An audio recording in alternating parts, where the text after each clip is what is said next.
আসসালামু আলাইকুম সম্মানিত কৃষক ভাইরা, আজকে আপনাদের নিয়ে আসলাম শীতকালীন ফুলকপি চাষের কিছু তথ্য দিতে। সেটি হলো ফুলকপির চারা রোপণের 1 মাসের ভিতরে গুরুত্বপূর্ণ কিছু পরিচর্যা আছে। এই পরিচর্যাগুলো কি সেই বিষয়ে এখন আলোচনা করব। সেটি হলো ফুলকপি চারার যখন 14 থেকে 15 দিন বয়স হবে তখন দেখবেন ফুলকপির পাতা একটি পাতা খাওয়া পোকার আক্রমণ হবে।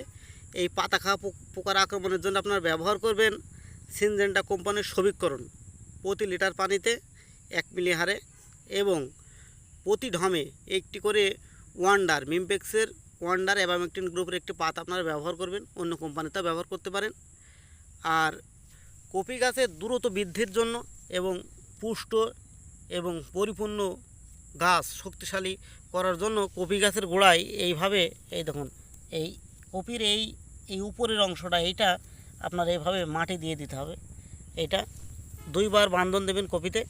কপি গাছের গোড়ার এই ডগা আপনারা যত ভালো করে বাঁধতে পারবেন তত উপর দিকে শিকড় হবে এবং গাছটা অনেক বড় হবে এবং মোটা তাজা হবে, প্রচুর রুট ক্যাপ ছাড়বে, আপনাদের পরিপূর্ণ গাছ হবে এবং অনেক বড় বড় ফুল হবে।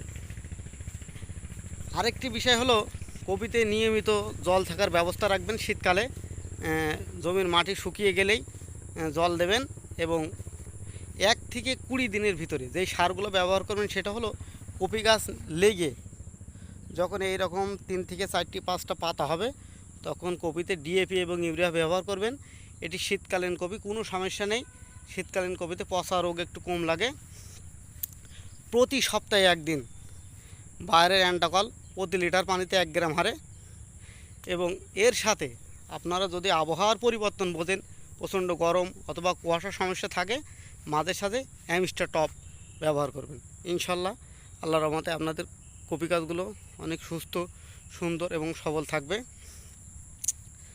আর প্রতিনিয়ত জমিতে আসবেন, কোন ধরনের পোকা আপনার কপিতে লেগেছে সেই ধরনের পোকা অনুযায়ী কীটনাশক ব্যবহার করবেন।